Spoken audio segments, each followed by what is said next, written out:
If I may have your attention, please.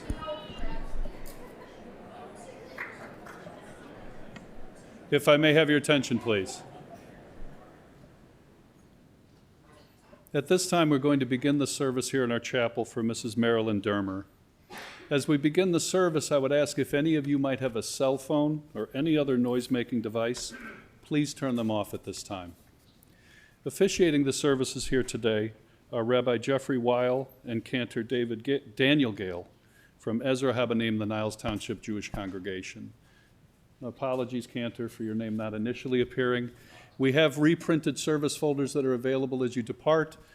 Another point to bring up, the initial printing of the service folder was incorrect with respect to the Shiva today. The correct address is 1200, not 12,000 Ravinia Green. Again, the folder has been corrected. They're available as you depart today.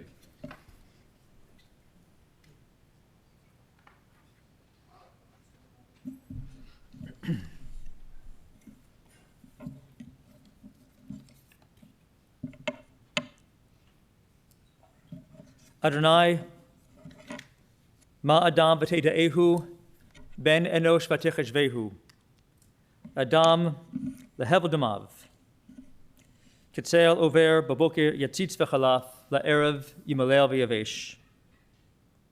Tashev enosh adaka v'tomer shuvu b'nei Adam. These are the words of the psalmist saying, Adonai, eternal God, what are we that you have regard for us, and what are we that you would even be mindful of us? We're all of us just a breath, our days a passing shadow. We come and go like grass, which in the morning it shoots up and is renewed, and in the evening of all of our lives, it fades and withers. God, you cause all of us to turn unto dust, return to dust, saying, Shuvu b'nei Adam, return, O mortal ones. Would that we were wise, and would that we understood whither we go from here, for when we die, we carry nothing with us, not our glory, not our riches. But God, you say, Shmor tam urei yashar, mark the wholehearted, behold the upright. Those are the ones who shall find shalom, who shall find peace. Friends, we gather this morning to remember one who was tam v'yashar. She was wholehearted, and she was upright, and she was funny, and she was sensitive, and she was loving. Marilyn Dermer. Kol omer kra v'amar ma'akra, kol habasar chatzitz v'chol chasto katzitz hasadeh, yavesh chatzir navel tzitz ki ruach Adonai noshba bo. A voice says, cry out.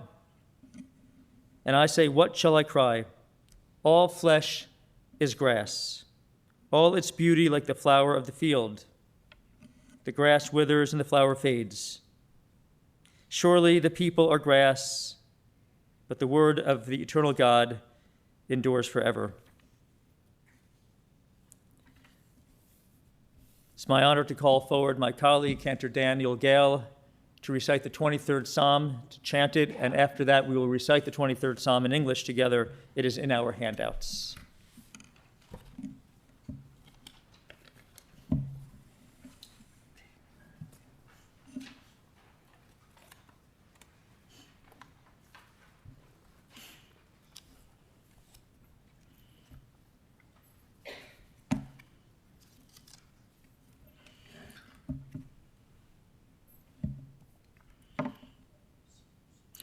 Mizmor LeDavid, Adonai roi lo echsar, binot deshe yarbitzeini, al mei menuchot yinahaleni. Nafshi yeshoveh yanecheni v'mahag letzedek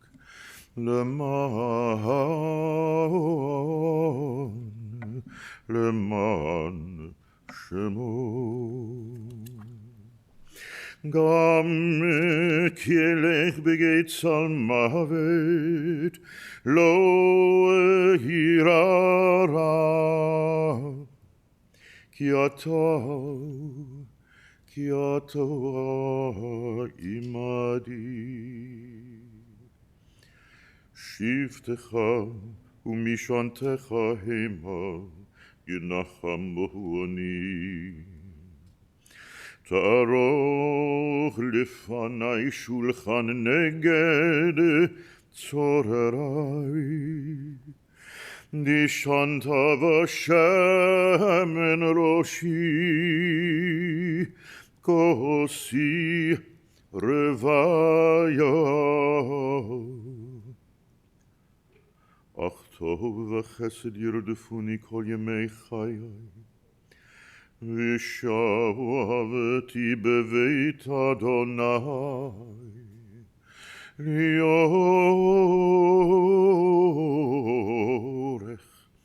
לאורך ימים.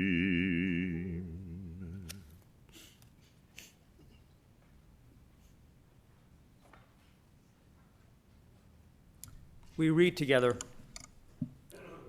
The Lord is my shepherd, I shall not want. He maketh me to lie down in green pastures. He leadeth me beside the still waters. He restoreth my soul. He leadeth me in the paths of righteousness for his name's sake. Yea, though I walk through the valley of the shadow of death, I will fear no evil, for thou art with me. Thy rod and thy staff, they comfort me. Thou preparest a table before me in the presence of mine enemies. Thou anointest my head with oil, my cup runneth over. Surely goodness and mercy shall follow me all the days of my life, and I will dwell in the house of the Lord forever. We are well familiar with the third chapter of Ecclesiastes, or Kohelet in Hebrew, which presents this idea to us that everything happens in a way and at a time that it is meant to happen. Sometimes surely a challenging idea that everything has a time and a place and a purpose and so forth, but our tradition, our biblical tradition, nudges us in that direction to accept whatever life places in our paths. L'kol zman ve'et l'chol chefetz tachat hashamayim, et laledet ve'et lamut, et lata'at ve'et la'kor natua, et lifrotz ve'et livnot, et livkot ve'et lishchok, et tzvod ve'et rakod.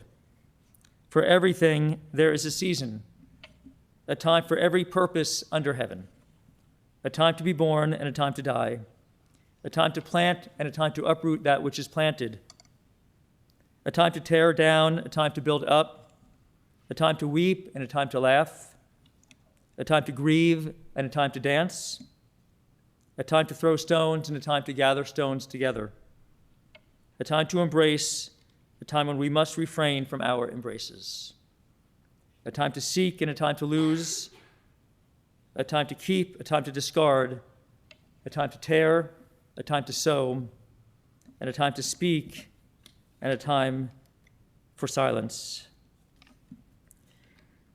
This is also, in addition to it being a time for speaking, which we'll do in a moment, sharing words about Marilyn Dermer, a time for tearing.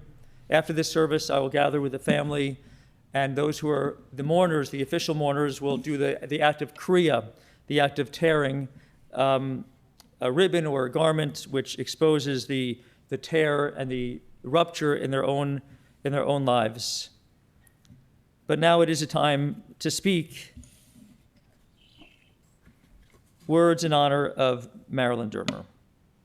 In a moment, we will hear from her children and a grandchild, Alex, and you will hear about her that there were so many different aspects to this woman, her creativity and her humor, her great kindness and her sensitivity, her volunteerism, her golf, her cards, an early career, and of course, and primarily her family. The family that she created with her husband Harold, and from the family from whence she came into this world and grew up. She was the first child of Maurice and Esther Steinberg, an older sister by 7 years to Sybil. There was no wealth of materials in that home, but there was a wealth of love in that Steinberg home. Esther and Maurice modeled for Marilyn and her sister a truly loving relationship. And she, in turn, she and her husband, created a loving home, loud but loving, in Lincolnwood. 4 children in 7 years, 4 rambunctious children in 7 years. Dennis, his memory for blessing, David, Ken, and Karen. Marilyn was first and foremost mom, but she was also engaged in many volunteer opportunities, and she was, besides being a devoted wife and mother, she was a devoted sister over the years and decades to Sybil, sister-in-law to Floyd, and sister-in-law as well on Harold's side to Betty and Fred. And her own family grew to include daughters-in-law and son-in-law, Fern, Linda, Shelley, and Brad. And she was an extremely proud and loving nanny, grandma, to Brandon, Amanda, and Zach, Yolana, Jake, Justin, Alex, and Yotaka, Blair and Bradley, Blake and Jory, and Chelsea and Scott, and yes, a very proud great-grandmother to Zeke, Noah, who's making an appearance this morning, Braden and Mason, Brooklyn and Cameron, and B'Sha'at Tovah, as we say, may it come at a good time and in a good way. 2 are on the way. And she was very proud that there were 2 more that were coming. She's like power building her family, and she was very proud of that. She was also a beloved aunt and great aunt. We are in our Torah reading cycle right now, the cycle of Torah reading. We read through the Torah, Genesis through Deuteronomy, week after week. We are still at the beginning of the book of Exodus. We've recently been introduced to Moses, and we will learn about Moses' life, how diverse it was. The first 40 years he spent as an Egyptian nobleman, and the second 40 years he was a shepherd in the desert among Midianites, and the final 40 years, of course, he was God's agent for liberation, teacher of Torah, leading the Israelites to the deserts and in battle and so forth, ultimate judge and prophet. Very diverse resume for that man, Moses. Perhaps no less diverse were the many aspects of Marilyn. In many ways, I feel like she reflected the ways of her generation, but in many ways, this woman was not at all typical, and we will hear about that. We'll hear about it from the people who knew her best. And so it is an honor to call forward first her son, David Dermer.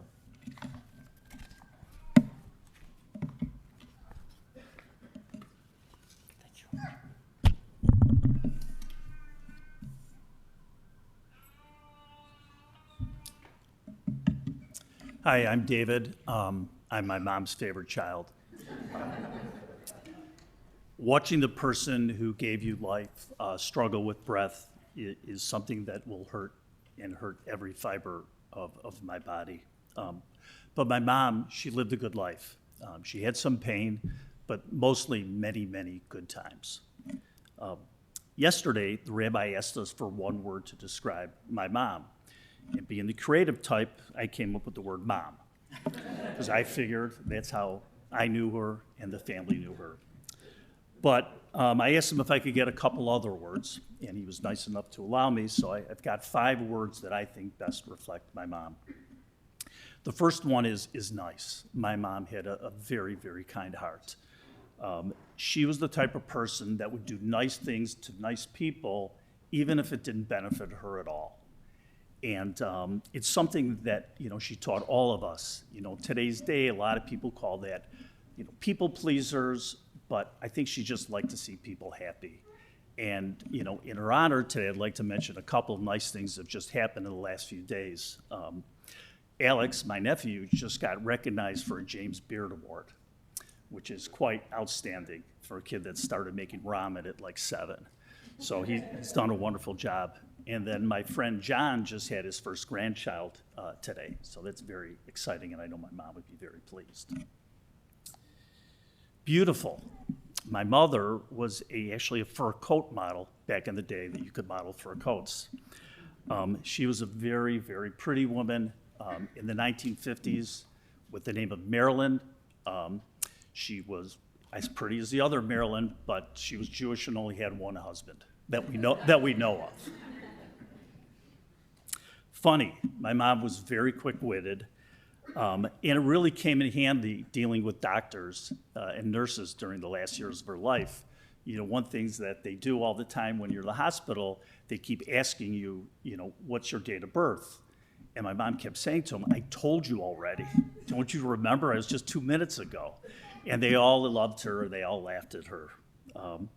She also has a dirty humor, as you'll hear from all of us. And we all kind of picked up on it. We, all her kids and grandkids, they kind of got my mom's funny bone, or she probably would have said her funny boner. So,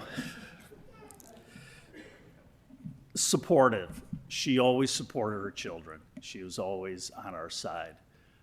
My favorite story of my mother was when I was a sophomore at Southern Illinois University. She came down with my brother Kenny. And she came down in Southern Illinois in the 70s. We used to have a few parties now and then, and there used to be maybe a little marijuana now and then. And so we were all sitting around having a good time, and I got the nerve to go up to my mom and say, hey, Mom, why don't you have a smoke? She's never had a puff of a marijuana cigarette, or joint as we used to call it back then. So my mom took a hit of pot, and I turned to my brother, who, if you know Kenny, never smoked pot before then. I said, Kenny, Mom smoked. And then Kenny took his first and probably last hit of pot. So it was quite a remarkable life event to see.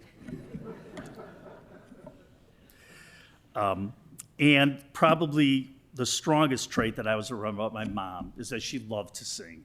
I mean, she was always humming and singing, always very happy. And so I'd like to sing just a short 2-verse song, bear with me, to my mom. Would you know my... It's not that bad. Oh, thank you. It's hard enough for me to sing. Okay, ready? Would you know my name if I saw you in heaven? Would it be the same if I saw you in heaven? I must be strong and carry on, 'cause I know you're on your way up to heaven. Mom, I love you and miss you. I know you're going to a better place to be with family and friends, and I want you to enjoy every moment up in heaven.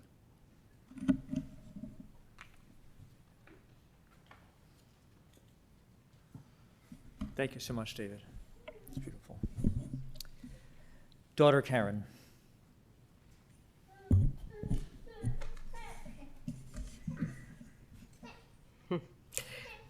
Those who know me know I cry when I'm happy, I cry when I'm sad, I cry when I'm stressed, so hopefully I will make it through this.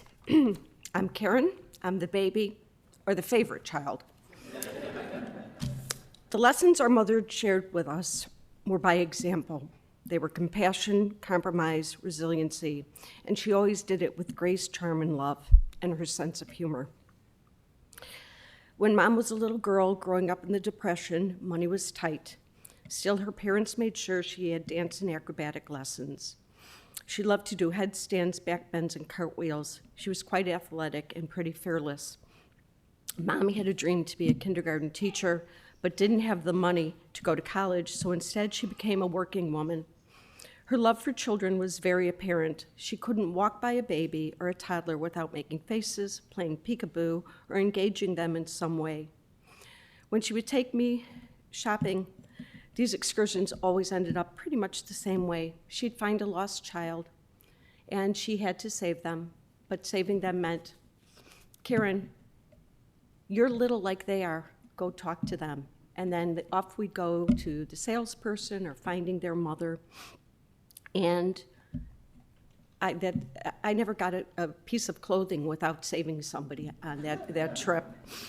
My brothers and I have an ongoing debate. Was Mom a good cook or not? But they love my cooking, and many of their favorite recipes or things that I cook are actually things that she taught me. She made linguine and clam sauce, veal scallopini, eggplant parmesan, lamb stew, just a few. She saved a pickle jar, because she saved everything, and filled it full of recipes that she cut out from the newspaper or had them written in her beautiful cursive, and some she meticulously typed when she was helping at my dad's office and there wasn't something to do. I learned that food was a way to share love with those that you care about. Mom was a model, a bookkeeper, a secretary. She volunteered with ORT and the PTA. She was president of the Children's Asthma Research Institute Hospital in Chicago. She rocked babies in the ICU. She was an election worker, and she sat on grand juries. Her grandchildren and great-grandchildren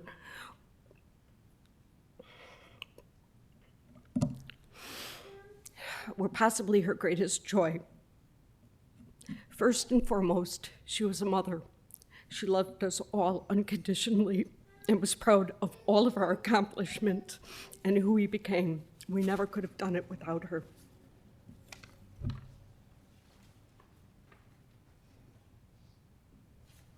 Thank you so much, Karen. Beautiful. Ken, you can. Come on, Ken.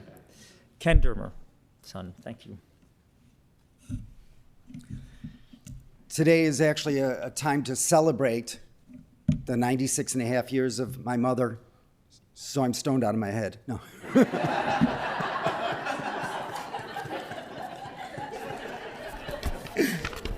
Kidding. Okay. How many of you right now would sign up for 96 and a half with mostly healthy and living to see all their children and grandchildren? It's really is a celebration.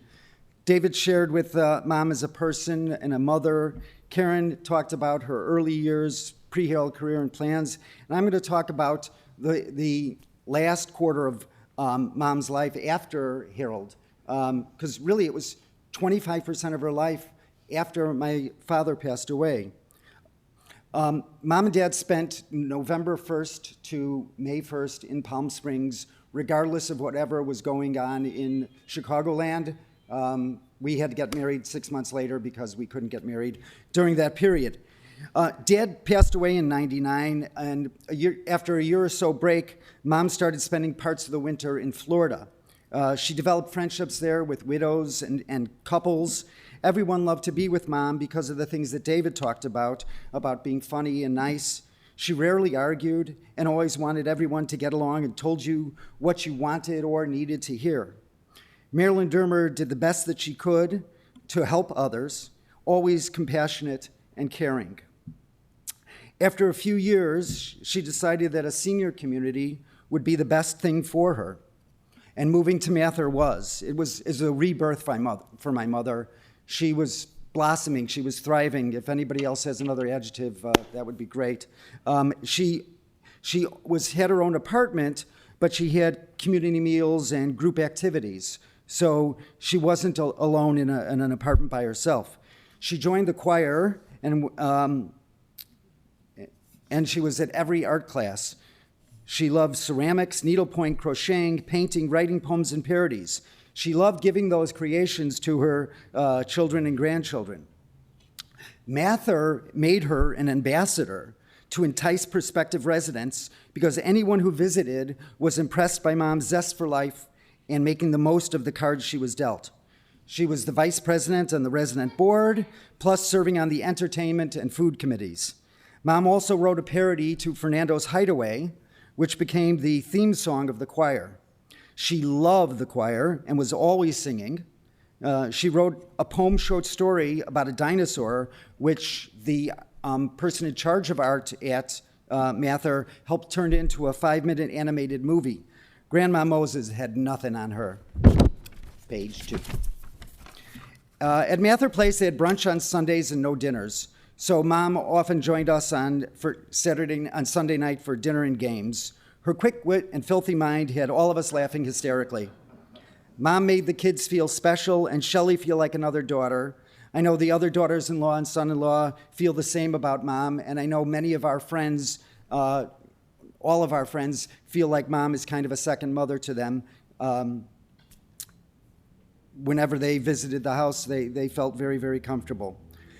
Mom was also very, very self-aware. At about 89, she stopped driving at night, thankfully. She requested a walker because she felt occasional dizziness, but she could walk strong without it. At about a year later, she gave up the car totally. At 92-ish, she hired a caregiver to stop by for an hour 3 times a week to help her shower, preventing any major falls. And that was the only help that she needed. Of course, she also did that only for an hour 3 times a week because of the expense. Mom was very, very frugal. Mom was, okay, yes, she was very, very frugal. She took crackers and bread from any time we go to the restaurant because they couldn't serve it again anyways. Yeah. She froze every leftover meatball or noodle or anything that was left over from a restaurant or from cooking and defrosted it for a later meal. We thought that we had one more brother hidden in the back of Mommy's freezer. She always bought on sale, like ice cream in winter. We all came to understand that when you grow up having ketchup soup for dinner, you cherish every meal and the prosperity. As she grew older, she was always cold. We were always putting blankets on her and making sure she wasn't sitting by a vent, so we got her nice and warm today. Her eyesight diminished, and she got days and nights a little confused as she got older. In 2020, she suffered through the quarantine of COVID, and she moved to assisted living because of that. However, her attitude was great, joking with the caregivers or the doctors that we would visit. She was always trying to make people laugh and enjoy themselves. She was kind to everybody that she had to deal with there, waiting mostly patiently. And while we waited, many times we were just singing. For her 96th birthday last year, we brought in a pianist and some few friends to sing songs with her from Mom's greatest hits list, and Mom sang along in full voice. Just before I left her on Tuesday night, I heard her faintly calling out to me, "Kenny, Kenny." "What is it, Mom?"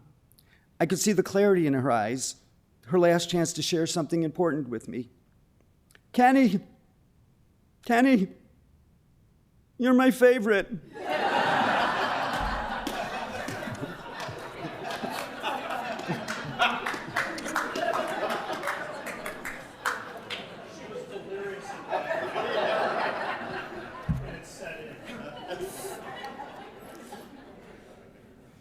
Thank you. Thank you, Ken. You brought laughter to everyone, particularly yourself. Yours too. Thank you, all three of you. And now it's an honor to call forward Alex, her grandson.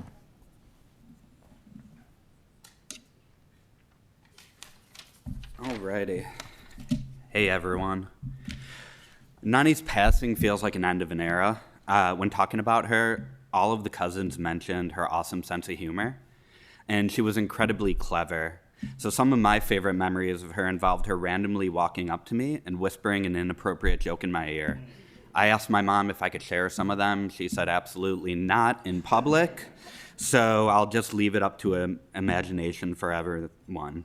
But she always made me laugh and surprised me with the witty things she'd say seemingly out of nowhere. She kept her sense of humor throughout her whole life, and that's something I always looked up to her for. She was terrible in the car. Whenever I'd pick her up to go out to breakfast, she would ask me multiple times to turn up the air, then turn it down because she was too hot or too cold. She'd stop talking mid-conversation to randomly read out the names of streets or random shop signs. And then while she became a bit hard of hearing in her later years, she always knew when the song I was quietly playing on the radio was too repetitive, regardless of the fact that she would ask me to repeat myself multiple times when I would loudly ask her a question. When I'd call her out for it, she'd just look at me with a mischievous grin and giggle. Nani had a great outlook on life. She had more of a social life in her 80s than I did in my 20s. Every time I went to Mather, she would introduce me to somebody from one of the multiple clubs or game groups she was a part of. She always lived her life and didn't let things get her down. In her 96 years, she got to see 9 grandchildren grow into adulthood.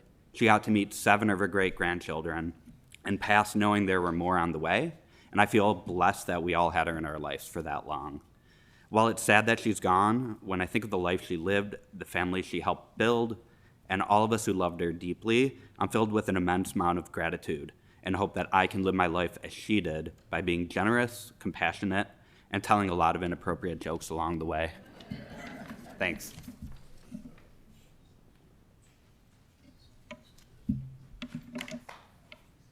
Thank you, Alex. Thank you all for those beautiful remarks, beautiful tribute.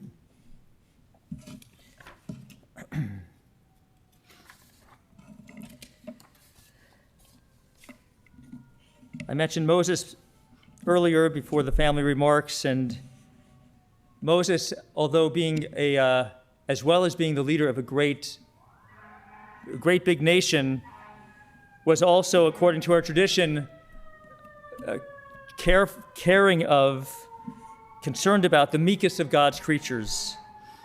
For according to Midrash, he would take the time while tending to shepherding hundreds and hundreds of sheep, he would go out of his way to rescue the smallest, skinniest little lamb caught in the thicket and carry it back into the sheepfold. And although Karen mentioned it, I'll just emphasize because it's worth repeating. Marilyn, too, would take the time to help and to care for the most vulnerable among us, our species, human beings. And this included, as you mentioned, Karen, most poignantly, those poor babies who were known as the crack babies in the NICU. And I'm just really overwhelmed by her sensitive heart, just for these poor babies to come into the world in such distress, and to have people like Marilyn, very few people like her, with a sensitivity to volunteer to go to the NICU just to hold them so that they can benefit from a warm touch and her sensitive heart. Marilyn understood the importance of relationships and love because her parents demonstrated that. And she, I believe, just recently shared a memory that she had carried with her, the Eclair story. I don't believe any of you had mentioned the Eclair story, okay? She carried the story with her for like 89 years. When she was 7 years old, before her sister Sybil was born, her mother was pregnant. This is during the Depression. They did not have much. And her mother, Esther, it was a hot day, and she wanted an Eclair. And she was hot and very pregnant and uncomfortable. And Maurice, I believe, went to an interview. They didn't get the Eclair. And Esther brought Marilyn, little Marilyn, home. And Maurice went to that interview and was given a nickel just to take some public transportation back home. And Maurice did not use that nickel for public transportation. He used it to buy the Eclair for his wife. And when asked why her father had done that when money was so tight, Marilyn said something along the lines of, because that's what love is. Marilyn, as we noted yesterday when we were talking, was a true human. In other words, she reminded us how to be one in the best sense. And part of being human for us is being our own people, our own individual selves. So she had that sensitivity that was just innate to her, that was beautiful and helped people. And yes, she had that surprising and refreshing sense of humor, which has been mentioned, a tad ribald. And I'll just say that when my kids and their peers play a game like Cards Against Humanity, I leave the room because I don't want to hear it. I'm too embarrassed. Not Marilyn. When her grandchildren have played that very naughty game, it's a card game, and Marilyn would walk by or be in the room, she would not leave the room. She would actually join in Cards Against Humanity, and I will leave it at that. She and Harold were blessed to have these grandchildren in the area, as Ken mentioned, and they would drive to see them on Sundays, going from home to home to see them. A personal note, I enjoyed my conversations with Marilyn. At one time, a number of years ago, she had been in the hospital, and I called her when she returned to the Mather. I believe she was, I'm pretty sure she was still at the Mather. And I called her, and the first thing she said to me when I called her and reminded her who I was, she said, "I'm back."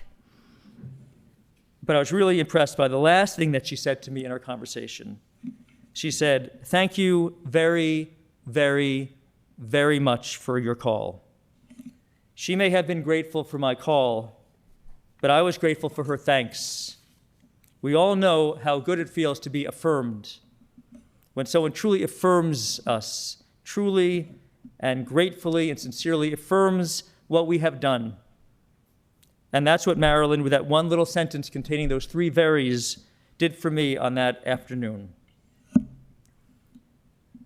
In Genesis, the book of Genesis, our patriarch, one of three, Jacob, was preparing to re-enter the promised land after many years away. And he ushered his family, now he had a big family, he ushered them over the river back towards the promised land. And then he recrossed the river. He went back to the original side. And he was there all alone. And the rabbis wonder, why would Jacob recross the river? Everyone he had brought over the river already. They were just waiting for him there overnight. What was he doing there when there was no one there? Why did he go back? And there's a midrash that suggests that he left some jars behind. And he went back to fetch those jars, just jars, apparently. It's never been specified really what was in those jars. And as Karen shared, Marilyn left behind jars as well. Those glass jars that within which she put these handwritten in her own writing, these recipes, now in her daughter's possession. Those jars are a fitting symbol for Marilyn's Yerusha, her bequest to her family, to all whom she loved and all who loved her. Within those jars are her life lessons. We all really leave jars behind. What were in her jars? It's really the lessons of the true and good manner in which one should live a life, and how she lived her 96 and a half years of life. In Marilyn Dermer's jars, her humor, her great creativity, her singing, her beauty, her beautiful acts of chesed, of loving kindness, and within those jars, her pride in this family, over which and for which she was matriarch, and her love as well. Zichrona livracha, may her memory be for blessing. Amen.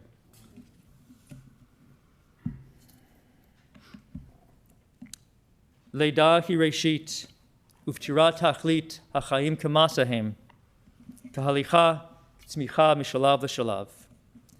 Birth is a beginning, death a destination, and life a journey, a going and a growing from stage to stage. And now the life journey, the long life journey of Marilyn Dermer has come to its conclusion.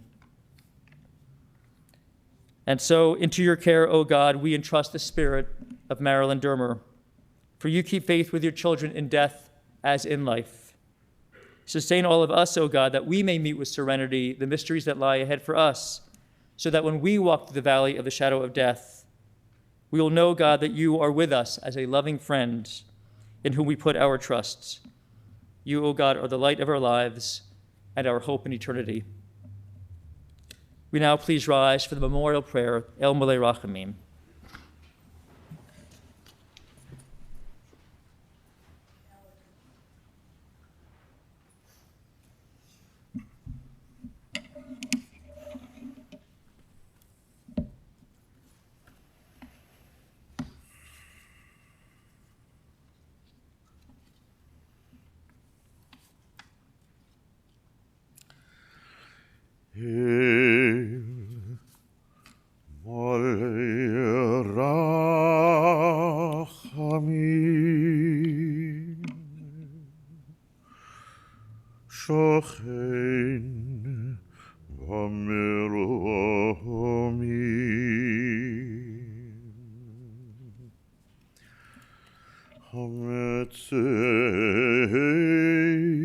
מנוחה נכונה תחת כנפי השכינה. ומעלות קדושים, במעלות קדושים, קדושים וטהורים,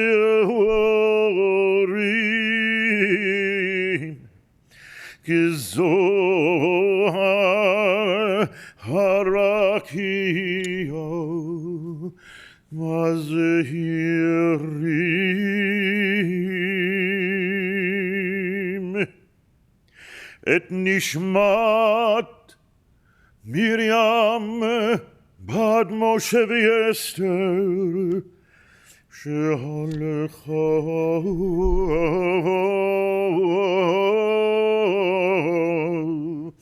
לעולמו.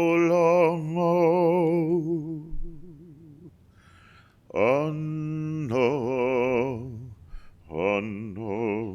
בעל הרחמים, בגן עדן תהיה מנוחתו. אנא בעל הרחמים, הסתיריה בסד כנפיך לעולמים.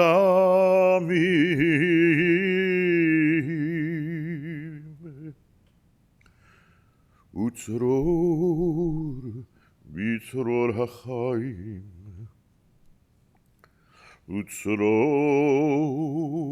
וצרור בצרור החיים, את נשמתו.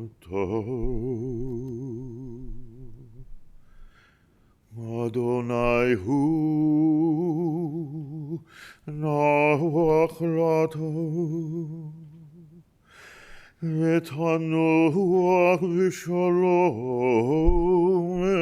על משכבו,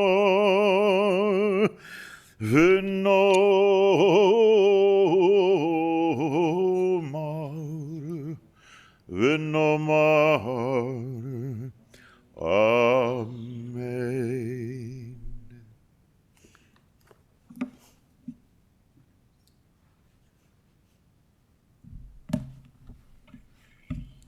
Compassionate God, eternal Spirit of the universe, grant perfect rest in your sheltering presence with the holy and pure who glow like the light of the heavens, to Marilyn Dermer, who has entered eternity. O God of mercy, let her find refuge in your eternal presence and within the shadow of your wings. Let her soul be bound up in the bond of everlasting life. God is her inheritance. May she rest in peace, and we say, Amen. You may be seated.